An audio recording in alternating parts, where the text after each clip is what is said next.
Del programa para analizar un poco ese fallo y podríamos decir lo que dijo también la vicepresidenta, el doctor Eduardo Paredes, abogado penalista de nuestra ciudad, amigo también de nuestro otro aire, para ver cómo siguió y cómo se explica lo que pasó. Eduardo, muy buenas tardes, ¿cómo estás? Hola, Alicia, muy bien. Bueno, contanos un poco, ¿cómo viste primero la sentencia y después también la respuesta de la vicepresidenta? Bueno, la sentencia va a tener los fundamentos creo que en febrero. En de todas marzo. maneras, en marzo, hay una cosa que dice Zaffaroni, pero en realidad no viene, ya viene de la filosofía del derecho de Estados Unidos del siglo XIX, del realismo, que decía, mire, toda sentencia, en realidad, uno primero dice la decisión y después inventa el argumento justificativo. Al revés de lo que uno debe pensar en cualquier hipótesis ejecutiva. Es decir, la decisión de condenarla estaba tomada antes, mucho antes de empezar el caso, pero como alguna vez, no sé si te dije a vos, no pasa solo por Cristina, sino por lo que representa. Porque los argumentos, ella fue condenada por defraudación a la administración.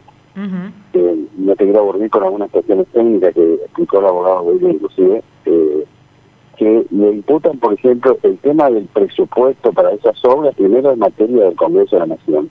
Sí. Segundo, la defraudación de alguna pasada por, creo que, vialidad. O sea, no tiene lo que se llama posición de garante, ella no es la que administra. Y por otra parte, hay un principio del derecho administrativo, que lo conoce cualquier abogado, que el presidente es toda una función de delegación. Esto primero, están los presupuestos son aportados, aprobados por el Ministerio, por el Congreso de la Nación. Este presupuesto es administrado por la Autoridad Nacional, a su vez se llama licitación en las provincias, y si hubiera algún tipo de corruptela, eso nunca puede alcanzar al presidente, para nada. Por lo tanto, eso se sabe que la sentencia es un acto de comunicación. Poco interesa el contenido. Primero que ya pensar un juicio que tardó 3 años con la audiencia 1 o 2 por semana, nadie puede juzgar eso. Eso es absolutamente imposible. El problema que está detrás es qué representa no solamente Cristina, sino la idea del kirchnerismo. ¿Qué hay debajo en los intereses que yo creo que van mucho más allá del grupo Clarín y el grupo económico que más se ve, sino que los intereses que están fuera del país? Esto ha pasado con Lula, ha pasado con Correa en Ecuador, ha pasado con Evo Morales. Son todos los gobiernos que tienen capaz la misma... está pasando ahora en Perú, con Castillo. Castillo está preso, Sí, ya está preso. Entonces, bueno, está clarísimo que antes estaban las Fuerzas Armadas, especialmente en Argentina, las Fuerzas Armadas empezaron a ser un factor del poder, y es el uso del aparato judicial que siempre funcionaba al poder, por origen, ¿no? Por origen, como un arma de persecución, pero que trasciende Cristina. Ella representa la idea. Es el tema de la lucha híbrida, o la guerra híbrida que hay entre China y Estados Unidos, y en Argentina sería muy bien, con el tema de las represas, en todo Sudamérica y las áreas de pérdida de influencia de Estados Unidos. Los intereses que ayer vi por ahí que se acordaban de compañía Nisman, lo que representa la AMIA y Nisman en cuanto a los intereses hacia afuera, lo que significó el kirchnerismo. Y lo que ha pasado es que había un fenómeno con los golpes de Estado hasta la década del 80, es que instituciones como el Poder Judicial, que siempre funcionan al poder, generalmente se oxigenaban porque con cada golpe se descabezaba por lo menos la cúpula o se ponía en comisión del Poder Judicial. Hoy se han consolidado en estos 40 años, ¿sí? Son funcionarios al poder y hoy realmente es un poder corporativo, así como antes eran las Fuerzas Armadas, que si no hay una decisión política universal, es decir, de que todas las fuerzas políticas más importantes se pongan de acuerdo, no van a ser funcionarios, van a ser un gran problema para la República. Y al mismo tiempo hay otra cuestión. Esta sentencia es una autocomunicación. La concentración comunicacional es otro gran problema que las ciencias sociales o las ciencias de la comunicación van a tener que estudiar, porque yo creo que la construcción de la realidad en los medios de comunicación hace que directamente el sistema democrático quede vaciado. Porque con este tema, el tipo común, que yo veo a veces lo que ponen, sin tener idea de nada, tiene ya 2 o 3 clichés que le han puesto, Cristina Chorro. Son todos chorros. Y es suficiente para controlar un montón de personas, aparte que no tenés prácticamente en la Argentina, y en esto tienen que ver un poco Néstor Kirchner, la concentración de medios ha sido fenomenal. Está prácticamente en manos de un grupo. Ella lo dice. Entonces, ayer cuando plantea que reconoce que Néstor Kirchner tuvo que ceder a la presión de Mañeto en ese momento, con la fusión de Clarín, digamos, ¿no? Y fíjate que uno dice, cuando ella dice Mañeto, en realidad Mañeto también es su referente, porque todo ese conglomerado comunicacional, y vale saber que mucho, como son sociedades, gran parte del capital nacional no está en Argentina. No se sabe bien quién está ahí detrás, pero los intereses para que puedan estar claros. Ahora, ¿cómo el sistema democrático va a poder sobrevivir a eso? Porque además gran parte de lo que era el radicalismo y el PRO son directamente operadores. Yo no sé si tienen conciencia del daño que provocan a la Argentina. No, se les interesa poco, y los llevan por intereses que van más allá, lo que ha pasado en Brasil con Lula. Yo creo que nosotros tenemos un poder judicial más enfermo que el brasileño. Hablaba la vicepresidenta ayer, decía, bueno, no hablemos de lawfare, hablemos de mafia, Estado paralelo, no hablemos ni de partido judicial, un poco para ampliar a quienes forman parte de este armado, no es solamente el Poder Judicial. Obviamente, una vez se dice que a veces los jueces son en esto como marionetas, en algún punto sí marionetas que sacan su rédito, son un aparato funcional a un sistema de política mucho más allá.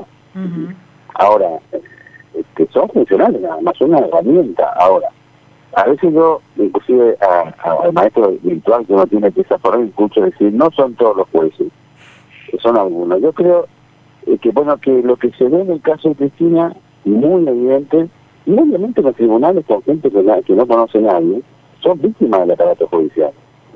Un montón de gente presos, detenidos sin condena, un montón de condenados inocentes, no respetan ningún sistema de garantías, porque en realidad es una gran burocracia, que como decía un gran criminólogo holandés que ya muerto en los Países Bajos, como se llama, que era Luc Guzman, toda institución burocrática, gran burocracia, opera para intereses internos, y generalmente para intereses propios.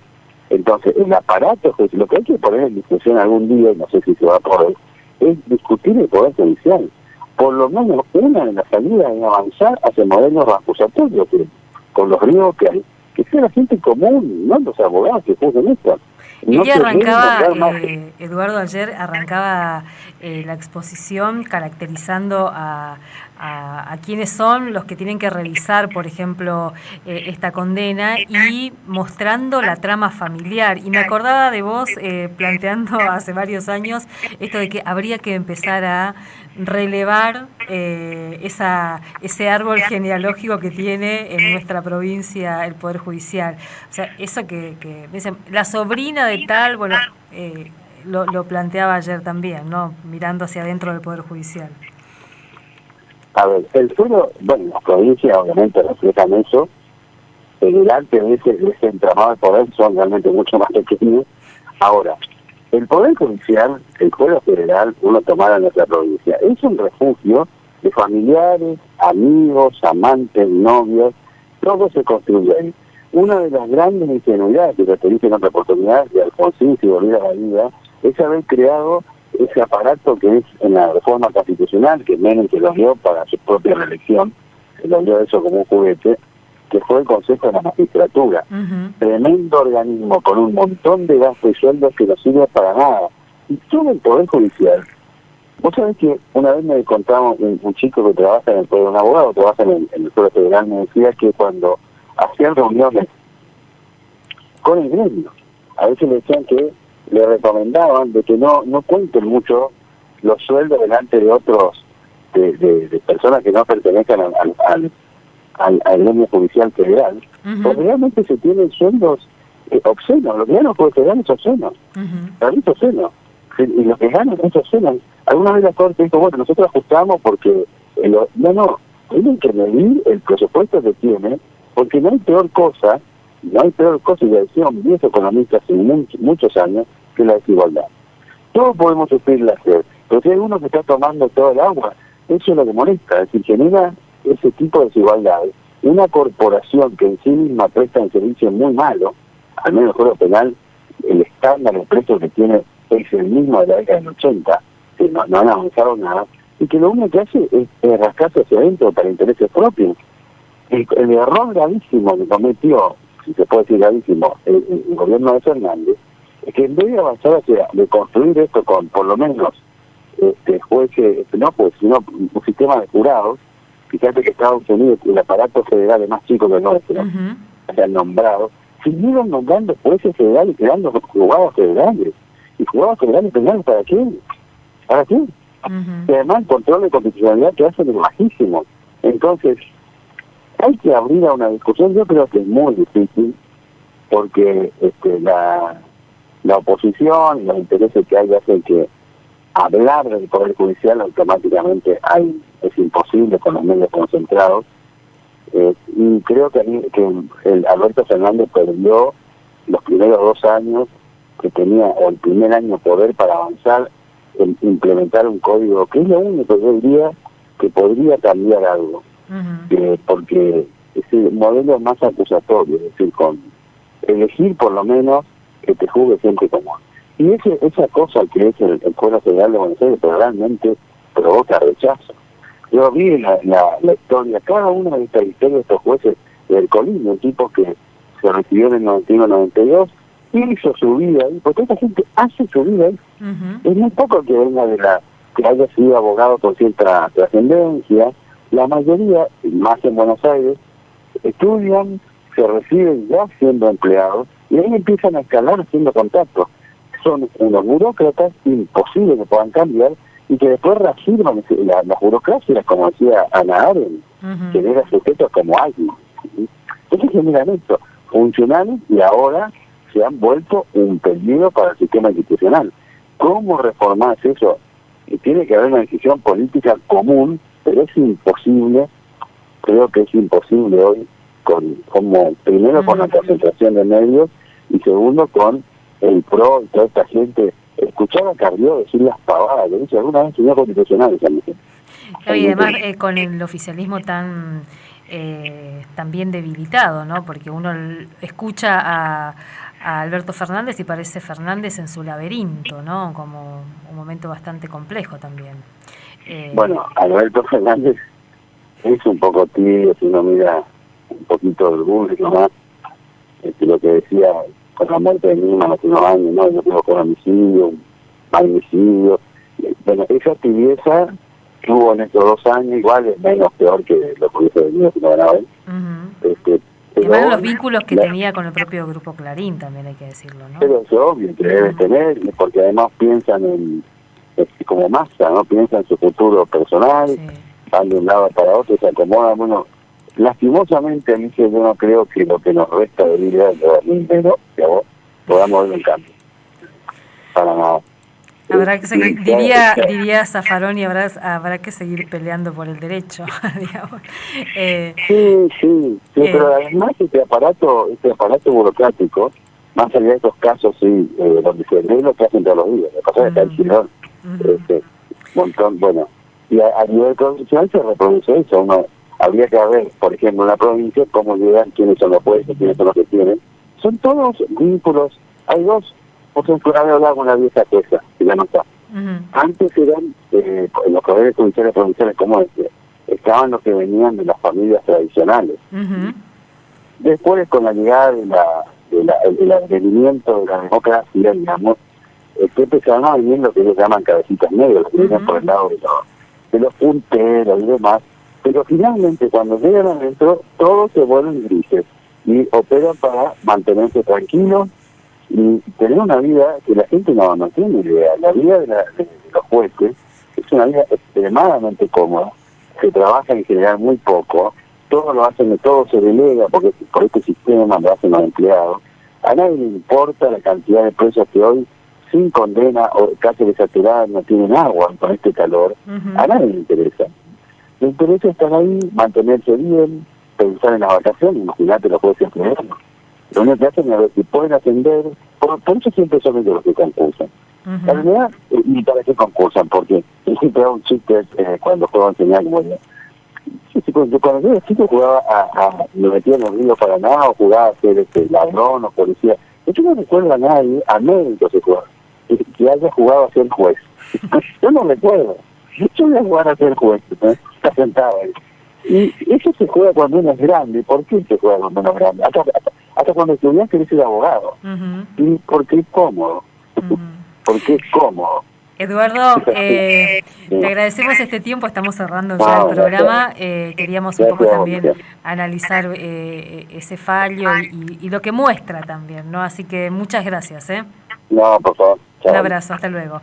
Eduardo Paredes, abogado penalista, doctor en ciencias penales, es uno de los criminólogos que decimos nosotros con quienes a veces charlamos y consultamos cuestiones cuando aparecen este tipo de situaciones. Así que con él queremos cerrar este otro aire de hoy. Fin de semana extra largo, nosotros volvemos la semana que viene recién, así que buen fin de semana para todos y todas, y nos volvemos a encontrar la semana que viene. Pedro Sosnávar en la operación técnica, en la musicalización Nancy Alboaires, charlando con ustedes Alicia Rivas.